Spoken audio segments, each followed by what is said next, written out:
साथियों, कुंभ लग्न की किसी भी जन्म पत्रिका में संतान प्रदाता होते हैं बुध देव।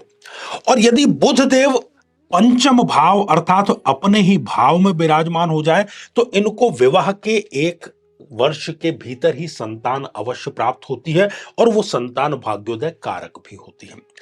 यदि यही बुध देव एकादश भाव में विराजमान हो जाए और यहां से अपनी सप्तम दृष्टि से ये अपने ही भाव संतान भाव को देख रहे हैं, ठीक ठाक भी यदि कुंडली मिलान करके विवाह संपन्न हुआ है तो 1 वर्ष में ही इनको संतान सुख अवश्य ही मिल जाता है। इसके अतिरिक्त इस कुंडली में शनि और बुध यदि युति करके केंद्र या त्रिकोण में विराजमान हो तब भी ये बात सटीक रूप से सही साबित अवश्य होती है।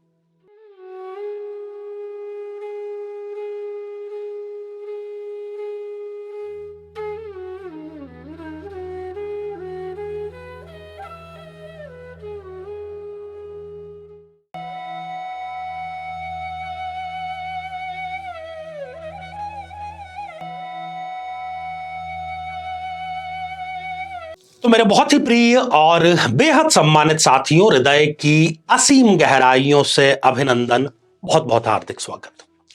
साथियों, इस विशेष श्रृंखला में हम चर्चा कर रहे हैं संतान की, और खास तौर पर यह संतान की जो चर्चा है ये इस पक्ष को लेकर है कि कब जन्म पत्रिका में इस प्रकार के योग निर्मित होते हैं कि व्यक्ति को शादी के 1 साल के भीतर ही या तो संतान मिल ही जाती है या संतान संबंधी खुशखबरी जो है वो अवश्य ही मिल जाती है। विभिन्न लग्नों पर हमने चर्चा की है और आज ये चर्चा हमारी आई है कुंभ लग्न के ऊपर। जैसा कि आप देख पा रहे हैं कि लग्न जो है 11 नंबर से प्रारंभ हो रहा है और ये 11 नंबर अर्थात कुंभ राशि, और ये कुंभ राशि यहां होने के कारण ये कुंभ लग्न की जन्म पत्रिका हो गई। तो कुंभ लग्न में ऐसी क्या क्या चीजें होती है उस पर हम चर्चा करेंगे। यदि अभी तक आपने अपने लग्न से संबंधित एपिसोड नहीं देखा है तो यहां आई बटन में हम आपको उसका लिंक प्रोवाइड करा रहे हैं, जाकर के जरूर आपको देखना चाहिए।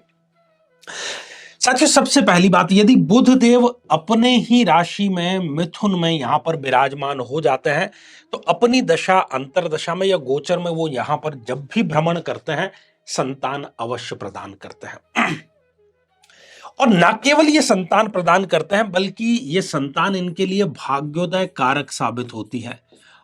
और यदि ये शेयर मार्केट में निवेश करते हैं या ऐसे कोई भी और दूसरे रिसोर्स जिसमें कि आकस्मिक धन का लाभ मिलता है वो इस संतति के बाद में निरंतर इनको मिलता अवश्य रहता है।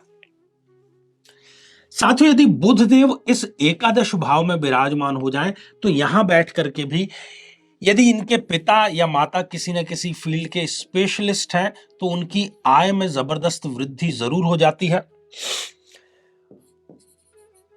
और वो कोई बहुत बड़ा सौदा जो है वो जरूर करते हैं अपने बिजनेस से संबंधित। वो किसी भी फील्ड में प्रैक्टिस कर रहे होते हैं, मान लीजिए कि डॉक्टर हैं तो संतान से पहले वो नॉर्मल प्रैक्टिस करते हैं, लेकिन संतान के बाद में वो एक बड़े हॉस्पिटल का निर्माण तक कर देते हैं। ऐसा ही अन्य व्यवसायों में हम इसको लागू कर सकते हैं। साथियों, इसके अतिरिक्त यदि इस जन्म पत्रिका में शनिदेव जो कि स्वयं लग्नेश है और बुध जो कि उनके परम मित्र हैं और योग कारक स्थिति में है, यदि उन दोनों की शनि और बुध की युति लग्न में ही विराजमान है या वो चतुर्थ भाव में विराजमान है या इस पंचम भाव में विराजमान है या फिर इस भाग्य स्थान में विराजमान है या कर्म स्थान में ही क्यों नहीं विराजमान है, ये यदि युतियां इन स्थानों पर है या एकादश भाव भी हम यहां पर इसको ले रहे हैं, इन सभी की सभी स्थितियों में न केवल इनको 1 साल के भीतर ही संतान प्राप्त हो जाएगी बल्कि वो इनके लिए अवसर लेकर के आएगी, भाग्य लेकर के आएगी, सुख लेकर के आएगी, जीवन को आसान बनाने की सारी वस्तुएं लेकर के वो आएगी। तो ये कुंभ लग्न से संबंधित था। आगे मीन लग्न की हम चर्चा करेंगे। जीवन में किसी समस्या का सामना कर रहे हैं, जैसे कि शादी में देरी होना, पति पत्नी में मनमुटाव या तलाक तक की नौबत आ जाना, संतान का प्राप्त न हो पाना, नौकरी या धन प्राप्ति में बाधा आना, जीवन के प्रत्येक क्षेत्र में किसी न किसी प्रकार की बाधा आना, तो आज ही अपनी जन्म पत्रिका का संपूर्ण विश्लेषण करवाएं और पाएं समस्या से सदैव के लिए मुक्ति। तो साथियों अब समय हो चला है आप लोगों के जो कमेंट्स है उसको शामिल करने का। तो पहला ही जो कमेंट है वो शर्मी दास जी का है और आपने लिखा है, गुरुजी शादी को 4 साल हो गए हैं लेकिन बच्चा नहीं हो रहा है। मैंने सब कुछ ट्राई कर लिया है लेकिन कुछ नहीं मिला। देखिए शर्मी दास जी, जिस वीडियो में आपने ये कमेंट किया है उस वीडियो से हजारों बहनों को संतति सुख मिला है, आपको भी अवश्य मिलेगा। पूरे श्रद्धा भाव से आप ये उपाय जरूर करें।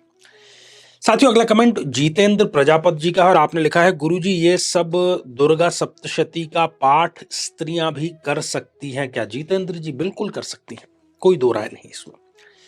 अगला कमेंट रश्मि कुमारी जी का है और आपने ओम नमः शिवाय लिख भेजा है। तो रश्मि जी आशीर्वाद हृदय की असीम गहराइयों से आपको।